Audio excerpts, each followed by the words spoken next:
welcome to another episode on Stardom September Raking Kolia. Now in Lagos, a unique initiative is quietly nurturing some Nigeria's brightest teenage mind. It is called the Smartan House. Now this house is a hub where young people from low-income backgrounds, fresh out of secondary school, are not only given a home, but also the tools to develop life-changing ideas.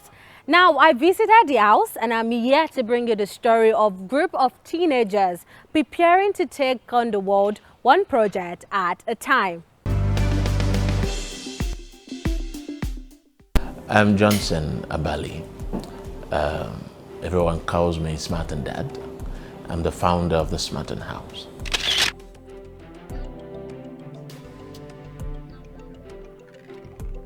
Smartan House, a living space for teenagers from low-income families, is more than just shelter. It is a launchpad for innovation, learning, and purpose-driven living. The founder of the house, Johnson Abali, also known as Smartan Dad, described the initiative as his own way of giving back to the society by investing in Nigeria's future leaders. I love these kids. They are incredible. A lot of them came in pretty raw. And the way that they have responded to growth, the way that they've embraced the framework and the commitment, the discipline, the intellectual rigor, the stickness to, the ability to stick to, the parameters for growth, it's been incredible. I love every single one of them. They're a handful, of course. When you have a lot of young people in the same space, it can be very dramatic. But, they've learned to bond as a family. All right, and thankfully, because we also ensure that we bring in some strong moral consciousness into the work that we're doing. Each resident, referred to as a Smartan, is selected after an intensive 8-week screening camp that accesses their passion, drive, and creative thinking. Once admitted, they are guided to develop a personal project aimed at solving a real-world problem. So even if you don't have to come to the 1-year gap program or the you understand what I'm saying, the gap year program, you don't even have to. All right, the 6 weeks, the 8 weeks, fantastic, because then you still get to get exposed to all of the tools and the framework that we're using. We are ready for university. If I have my way, I will make every young person from a struggling background go through this 6 weeks program before they venture into any university, because that's really their fighting chance. University only give you a certificate, and many of these kids just wing it to get a certificate, and then that certificate only gets you through the door. It doesn't guarantee that you get a job. To get a job, you've got to be smart, because interviewers today are interviewing for intellectual growth aptitude. They don't care about what's written on the paper. You get a picture. And you need to be able to demonstrate that capacity, because the world hires your mind, not your paper. The founder of Smartan House acknowledged that funding the initiative has been a major challenge, noting that he often relies on his personal resources to keep the house running. He explained that securing external support or consistent revenue has proven difficult, but he remains committed because he believes the teenagers under his care deserve a real shot at achieving greatness. It's an extraordinary project. It's very capital intensive. Change is expensive, especially you want to do this. And when you're running this as a nonprofit, not even as a social enterprise, as a nonprofit, you realize that the funding gaps become a big challenge. One of the major challenges that we've had with assessing grant would be what some other people have done in the sector before. This social development sector has been bastardized previously. People have gone into the sector, do a lot of tokenism, taking money from development partners, disappeared, no real impact on the ground and all of that. So people are skeptical about putting money in that space. And that has really complicated work for the people who generally want to do the work. All right, now that you've gotten a glimpse into the story of the Smartan House, it is clear that there is no house without its own residents. And here, each resident are known as a Smartan, and they are more than just a member of a community. So let's meet some of these bright minds who are not just dreamy, but are actively building the world they want to see. 17-year-old Cosmos, the son of a danfo driver, is reimagining the future of public transportation in Lagos. Aware that Danfo, the yellow minibuses that remains the city's most common mode of transport, are often overlooked when it comes to innovation and safety upgrades, Cosmos is determined to change the narrative. One of my deep work sessions doing research is I come to realize that the future of movement as a species would be heavily public, because the population will continue to rise. The earth cannot expand, obviously. The roads will remain the way they are, so we have to think of new ways of moving. We have to squeeze as many people as we can in one type of vehicle, and it has to be public. And you know, in Lagos, the most used one is the Danfo, but the thing is, it is the most neglected. If you check the BRT, it's being upgraded every now and then. In fact, you can start seeing electric buses as the Danfo. The lag ride is doing well. When you check the railways, we have the blue line, everything, even the ferry.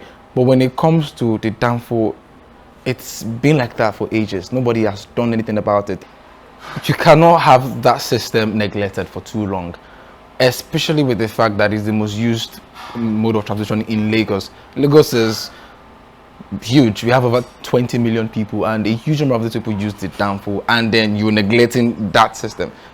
It's not going to help in the long run. We're going to lose time. We're going to lose a lot of opportunities.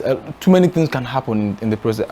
Stephanie is working on an innovative project called Art, a creative fusion of art, the unit of sound frequency, and the human art. Our focus is on the healing power of sound and its ability to create balance within the body.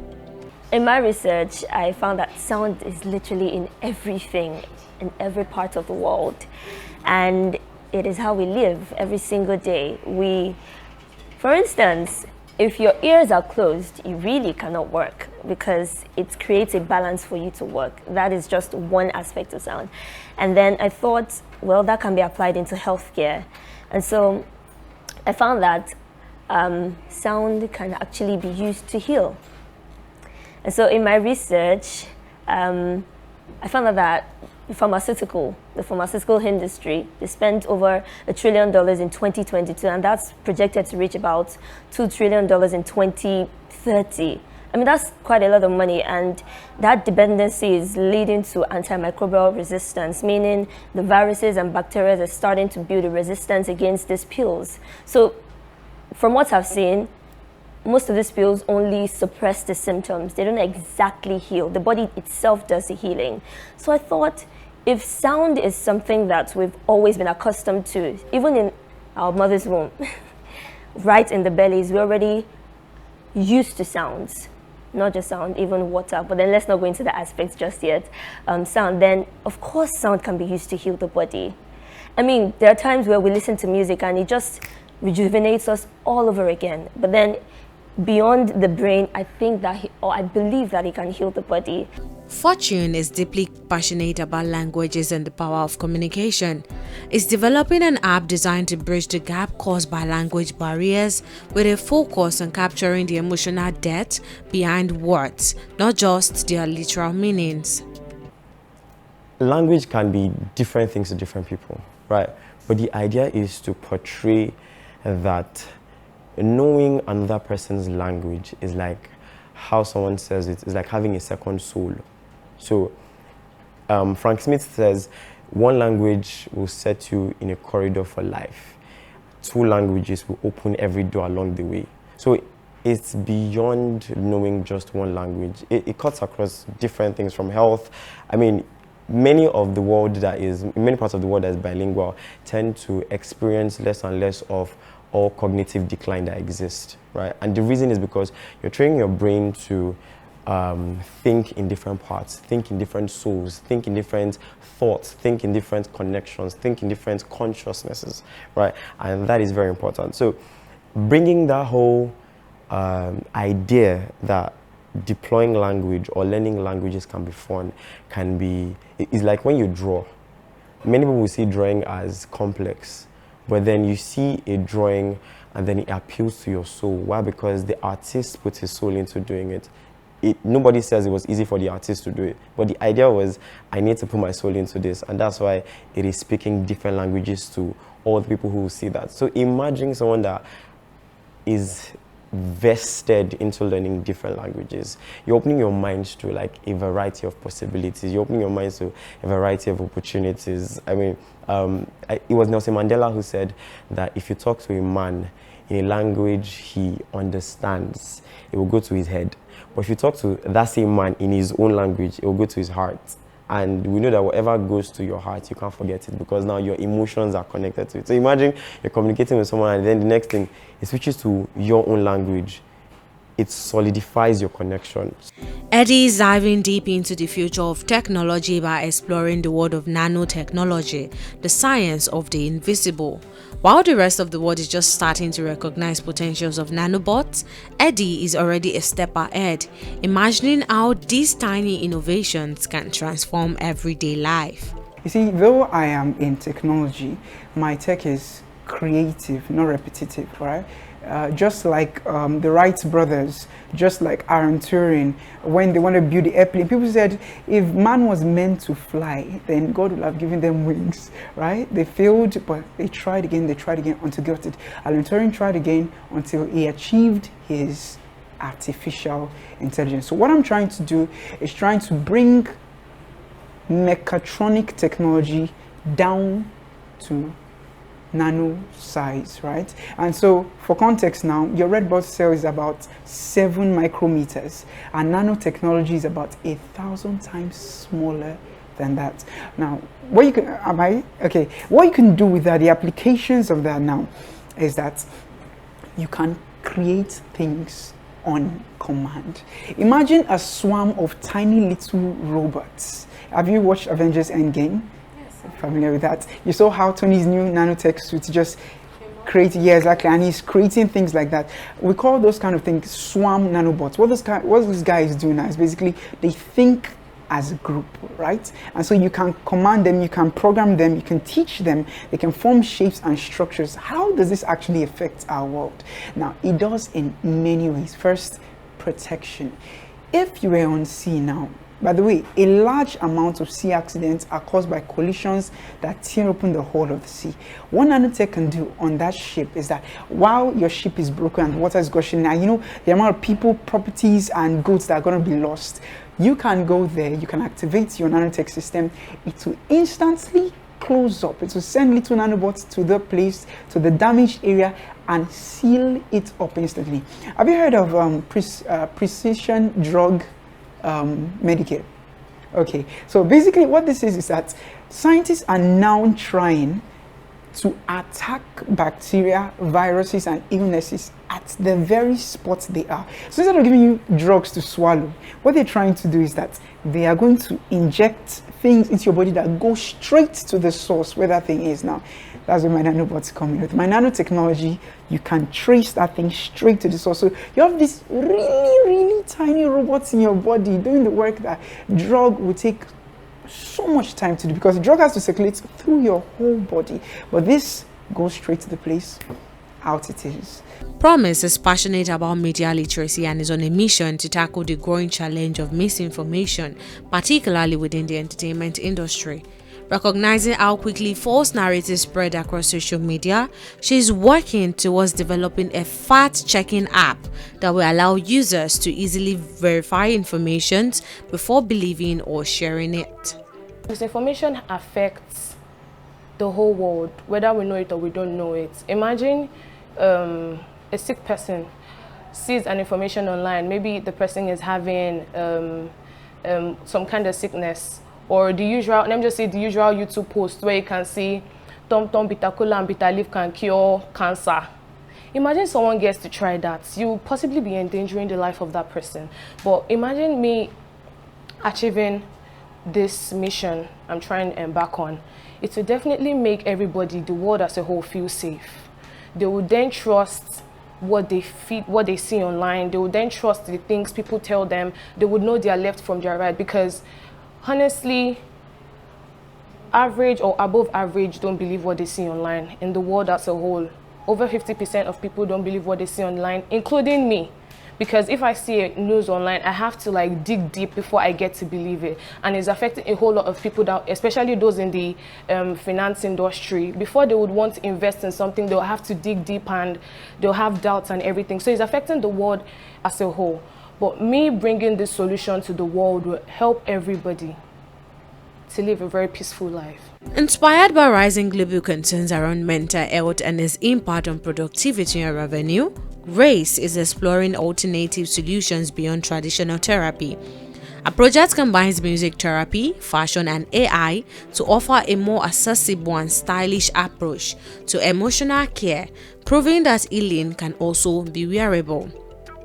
Globally, we have over 970 million people that are affected by a mental health disorder, and which means 1 in every 8 people in the world live with a mental health disorder. And that's very concerning, because looking at all these numbers, it shows, or it has been proven over the years, that this problem has cost our global revenue over $1 trillion, which actually affects the workspace. Because if you have employees who aren't feeling okay, who are mentally unstable, it's going to affect their work ethic, the way they work, the way they do things. And so I'm trying to see how I can use music to become a cure. Because yes, there's music therapy right now, but I'm trying to see how this can actually become a cure with the help of fashion and AI. Then there is 16-year-old Noel, who is redefining the way we see gaming. He is on a mission to challenging the common stereotype, especially among parents, that video games are merely a distraction from academics. Through his project, Noel is exploring how gaming can be a powerful tool for developing critical thinking and problem-solving skills. You know, I noticed something, right? We have over 3.3 billion gamers in this world. And I said to myself, why has it been like that? People tend to not use gaming solutions to solve life problems, right? And how about I create that game? How about I create that platform where people they tend to solve life problems through their gaming skills? For example, there was a time I was playing a 1v4, that's 1 versus 4 game on Free Fire. And at that point, I was tensed. I was so scared, because if I should win that game, I'm definitely going to a higher rank. And I was so shocked, and I found my way, yeah, and I killed all of them. But if I should draw out principles from that, I would say that my decision making was so accurate, my critical thinking was so accurate, my problem solving was so accurate. And the basic problem I'm trying to tackle here is the fact that people tend to see gaming as something that is negative. They don't tend to look at the pro part of gaming. There is a game called Folded, right? And the gamers, they tend to discover a structure of enzyme, the structure of an enzyme on AIDS research. And this same research took scientists over 15 years. Meanwhile, gamers, they literally discovered it in 15 days. That was so accurate. So I said to myself, gaming is evolving. Gaming is going global, but education is stuck in the past. How about I solve education problem using gaming? Now, according to the House Chief Operating Officer, each Smartan embarks on what is called deep work, a rigorous hands-on journey that pushes them to refine their projects and themselves. One of the criteria we use to choose those people that come, we don't just choose anybody. In fact, we're more like elitism. That's what we practice, which is the best, right? People that seem to have the intellectual aptitude, right, for the work we're doing here. People that are already sharing the science, that could take up, they have eye agency, that could pick up a project, a problem, and say, I'm going to solve this problem. If it has to take everything, I'm going to pour in everything to it, because I love this thing I'm doing, and it's a problem that I'm facing each, and I have to scratch for not just myself, for those around me, right? So we pick people from young people, focus around teenagers, around 14 or 13 to 21, around that age range, right? I came to Smartan House when I was 17, right? That's when I came here to the community house to live here, but I joined in 2020, right? When it first started, it started in 2020 as a Smartan WhatsApp group, it was during the coronavirus, where we brought a lot of people in, about over 4,000 people joined across Lagos, right? my teacher selected me when I was still in public school then to join the program. I joined in, and it was a whole great experience from 2020, and then came to the house, got invited here in 2023, right? So we look at schools, especially public schools and low-fee private schools. They kind of pay about 25,000 naira per term. You know those kind, where they have leaking roofs and almost no chairs. They have season tires, and they have just one teacher teaching like 10 subjects. That kind, right? But we look at those people from underserved, underreached areas, the Makokos, the Baroa, the Agbede, those other places, not from the highbrow schools, right? Because we believe that these ones, because of they have an opportunity, and that's what I like to call it, to face need. They experience need, and that need drives them to do more. It's like something keeps burning their hearts every single day. When you look at the surroundings, something burns in their heart that I want more. I want to do more for my surroundings, not just for myself. And it could split in any direction, either on the dark side or on the light. Right? For the dark side, we see a lot of them coming out of that side, and because of that drive, they get into scam culture because they think it's quick, right? And it's that culture that continues to ravage our society. Right, so we are providing an alternative culture, right? By capturing all those young people as they get into their gap year, just after secondary school, bring them into the Smartan program, go through 6 to 8 weeks grueling, intense 6 weeks program, residential. It's residential because we believe that for change to happen, there have to be a change in the environment. According to the executive director of Smartan House, the ultimate goal is to empower each Smartan to become confident and self-reliant, equipped not just to stand on their own, but to inspire others in their generation. It's about nurturing young change makers who can recognize their own potential and in turn help others discover theirs, creating a ripple effect of impact, leadership, and purpose. Well, the experience has been good. It's been awesome. It's been exhausting as well, but it has more positive sides to the negative. When you're around a couple of teenagers who are very energetic, who are willing to get the grind going, of course, it's been a positive vibe all the time. But when you talk about running this place in terms of activities, to start with, I would say we have a pool of activities to ensure that everyone is engaged, so no one is hiding behind the curtain or behind the scene of anybody. So you're not in anybody's shadows, right? So what we do is we ensure that you have your deep work when you wake up. As a matter of fact, when you wake up, the first thing to do is to commune. So we have these set rules that you commune with Haba, and after that, you go straight to your deep work. There are days we have general meetings. I'm still speaking on activities. There are days you have general meetings, and then we go straight to all of those meetings where we diversify in terms of our ACONs. Everybody has to touch on it and then give us feedback. Also, we learn together sometimes because the structure of our system here is not the same with the university structure, so to speak. I have a saying that the future of education is not what we teach, it's how we teach people to think.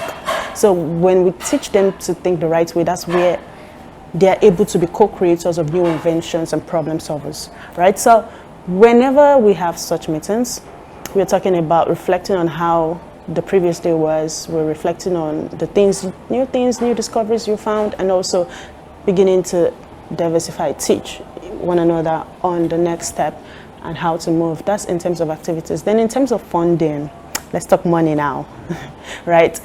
It's been challenging, it's been tough, because my role as executive director needs me to ensure that we get the right champions to help us share the gospel of this movement and mission, and finding people who align with your values, your visions, is quite tough. Now that you've met the Smartans, now they might be young, but their ideas are bold and deeply rooted in their personal experiences. Now, despite financial challenges, the mission continues, and in a small corner of Lagos, to be precise. Now, Nigeria's future is being quietly and powerfully shaped. And that's all I have for you today. Thank you for joining me. See you again next time.